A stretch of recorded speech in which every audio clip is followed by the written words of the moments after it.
dissipates and returns to the hearing, then unmoving within the unmoving Bodhimanda I can travel among beings without disturbing anything in their worlds.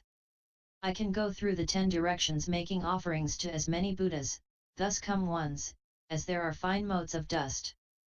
Beside each Buddha I become a Dharma prince, and I can enable childless beings throughout the Dharma realm who wish to have sons to be blessed with meritorious, virtuous, and wise sons. 13th. With perfect penetration of the 6 sense organs, the light and what is illumined are not two. Encompassing the 10 directions, a great perfect mirror stands in the empty treasury of the thus come one. I inherit the secret Dharma doors. Of as many thus come ones as there are fine motes of dust throughout the 10 directions, receiving them without loss. I can enable childless beings throughout the Dharma realm who seek daughters to be blessed with lovely daughters who are upright, virtuous, and compliant and whom everyone cherishes and respects. 14th.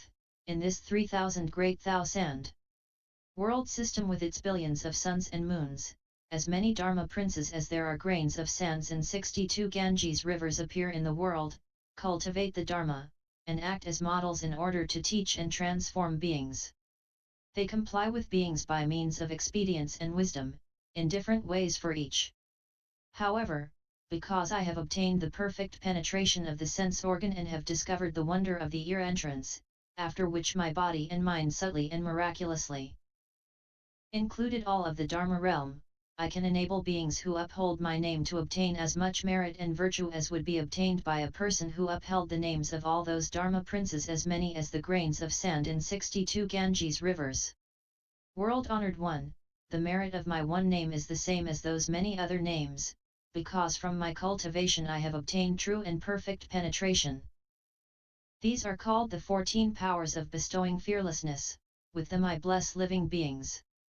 Moreover, world-honored one, because I obtained perfect penetration and cultivated the unsurpassed path to certification, I also became endowed with 4 inconceivable and effortless wonderful virtues. First, due to my attaining the miraculous wonder of hearing the mind, the essence of mind was liberated from the organ and states of hearing. Therefore, there was no distinction among seeing, hearing, sensation, knowing, and so forth.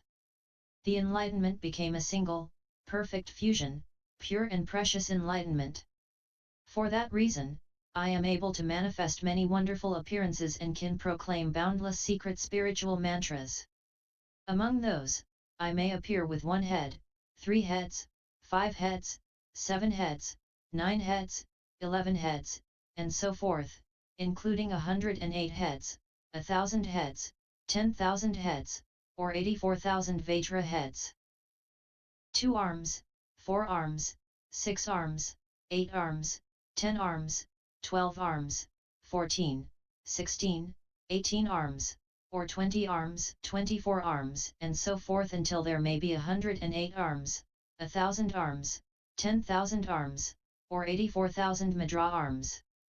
2 eyes, 3 eyes, 4 eyes, 9 eyes, and so forth including 108 eyes, 1,000 eyes, 10,000 eyes, or 84,000 pure and precious eyes, sometimes compassionate, sometimes awesome, sometimes in samadhi, sometimes displaying wisdom to rescue and protect living beings so that they may attain great self-mastery. Second, due to my hearing and consideration having escaped the 6 defiling objects, just as a sound passes over a wall, they could no longer be hindered. For that reason I have the wonderful ability to manifest shape after shape and to recite mantra upon mantra. These shapes and these mantras dispel the fears of living beings. Therefore, throughout the 10 directions, in as many lands as there are fine motes of dust, I am known as one who bestows fearlessness. Third, due to my cultivation of fundamental, wonderful, perfect penetration and purification of the sense organ, anywhere I go in any world I can inspire beings to offer up their lives and valuables to seek my sympathy. Fourth, due to my obtaining the Buddha's mind and being certified as having attained the ultimate end, I can make offerings of rare treasures to the thus come ones of the 10 directions and to beings in the 6 paths throughout the Dharma realm. If beings seek a spouse, they can obtain a spouse. If they seek children, they can have children. Seeking samadhi, they obtain samadhi, seeking long life, they obtain long life, and so forth, to the extent that if they seek the great nirvana, they obtain great nirvana. The Buddha asks about perfect penetration. From the gateway of the ear, I obtained a perfect and illumining samadhi that allowed me to respond at ease to beings' minds. By entering the flow back to the nature and obtaining samadhi, I accomplished bodhi. That is the foremost means. World-honored one, that Buddha, the thus come one, praised me as having obtained well the Dharma door of perfect penetration. In the great assembly he bestowed a prediction upon me and the name Contemplator of the world's sounds. Due to my contemplation and listening being perfectly clear throughout the 10 directions, the name Contemplator of the world's sounds pervades all the realms of the 10 directions. Then the world-honored one upon his lion's throne emitted simultaneously from his 5 extremities a radiant light which shone far throughout the 10 directions to anoint the crowns of as many thus come ones and Dharma Prince Bodhisattvas as there are motes of dust. All those thus come ones also emitted from their 5 extremities radiant lights which were as numerous as motes of dust and which came from the various directions to anoint the crown of the Buddha as well as the crowns of all the great Bodhisattvas and Arhats in the assembly. Groves, trees, pools, and ponds all proclaimed the sound of Dharma. The lights blended and criss-crossed like a jeweled silken net. Everyone in the great assembly experienced this unprecedented event and attained the Vajra Samádhi. Then the heavens rained down hundreds of precious lotus flowers of variegated combinations of blue, yellow, red, and white. All the space in the 10 directions turned the colors of the 7 gems. This Saha world, the great earth itself along with the mountains and rivers disappeared totally, and all that could be seen were lands as numerous as motes of dust coming together as one realm. Pure praises and song and chant were spontaneously heard everywhere in celebration. Then the thus come one said to Dharma, Prince Manjushri, you should now contemplate these 25 great Bodhisattvas and Arhats who are beyond study. Each has explained the initial expedient in his accomplishment of the way. All say they have cultivated to true and actual perfect penetration. Their cultivation is equal without distinctions of superior and inferior or earlier and later. I now wish to cause Ananda to become enlightened, and so I ask which of these 25 practices is appropriate to his faculties, and which will be, after my extinction, the easiest expedient door for beings of this realm to enter in order to accomplish the Bodhisattva vehicle and seek the unsurpassed way. Dharma Prince, Manjushri, receiving the Buddha's compassionate instructions, arose from his seat, bowed at the Buddha's feet, and, basing himself on the Buddha's awesome spirit, spoke verses to the Buddha. The sea of enlightenment in its nature is perfect and clear. Complete, distinct Bodhi is its miraculous source. But when basic brightness shone so that objects appeared, with objects' existence, the nature's brilliance faded. Confusion about falseness brings about emptiness. Relying on emptiness, worlds coming into being. Thoughts settle, forming countries. Consciousness becomes beings. The emptiness created within great enlightenment, is like a single bubble in all the sea. Beings subject to outflows and lands like fine dust motes, all emerge out of empty space. Just as the bubble bursts, so too, space never existed. How much the less the 3 states of being. Returning to the source, the nature is not too many are the entrances through expedients, the sagely nature permeates them all. Whether compliant or adverse, all situations are expedient. Those who initially resolve to enter samadhi, progress slow or fast according to the method selected. Forms are defiled objects created from thought. They cannot be discerned by the essence of mind.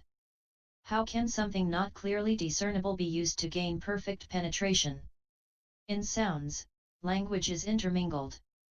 But the meaning in a word, a name, a phrase, in such that no single one can include them all.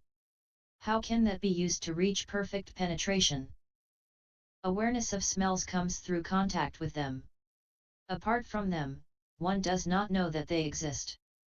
Since sensation of them is not constant, how can that be used to reach perfect penetration? Flavors are not to us fundamental by nature. They only exist when there is something to taste. Since this sensation is not perpetual, how can that be used to reach perfect penetration? Touch becomes clear only when something is touched. Without an object there can be no contact. Since contact and separation fluctuate, how can that be used to reach perfect penetration? Dharmas are known as internal defiling dust. Reckoned as defiling dust, they are certainly sense objects. Involvement of subject and object cannot be pervasive. How can that be used to reach perfect penetration? Although seeing itself is lucid and penetrating, clearly discerning in front, it cannot discern behind. Ever reaching only half the four directions. How can that be used to reach perfect penetration? The nose's breath penetrates in and out, but in the rests between there is no air. These interruptions render it inconsistent. How can that be used perfect penetration? The tongue is not an organ without a function. Flavors form the source of its sensation. When flavors cease, it knows nothing at all. How can that be used to reach perfect penetration? It is the same for the body as for objects of touch. Neither can be regarded as a perfect awareness. With defined and limited invisible divisions, how can that be used to reach perfect penetration? Mental knowledge is a mass of deliberating. What it perceives is never profound insight. Unable to get beyond reflection and thought, how can that be used to reach perfect penetration? The seeing consciousness combines three aspects. Probe its origin, it has no appearance. Since its very substance is variable, how can that be used to reach perfect penetration? The essence of hearing penetrates the 10 directions. For those who have already developed great causes, those of initial resolve cannot enter this way. How can that be used to reach perfect penetration? Reflecting on the nose is a provisional method. It only serves to gather in and settle the mind. Once settled, the mind is simply still. How can that be used to reach perfect penetration? Those of former accomplishment enlightened by speaking Dharma through the medium of language. But since words and phrases are not free of outflows, how can that be used to reach perfect penetration? Refraining from transgressions only controls the body. For one lacking a body, there is nothing to restrain. Since its source is not all-pervasive,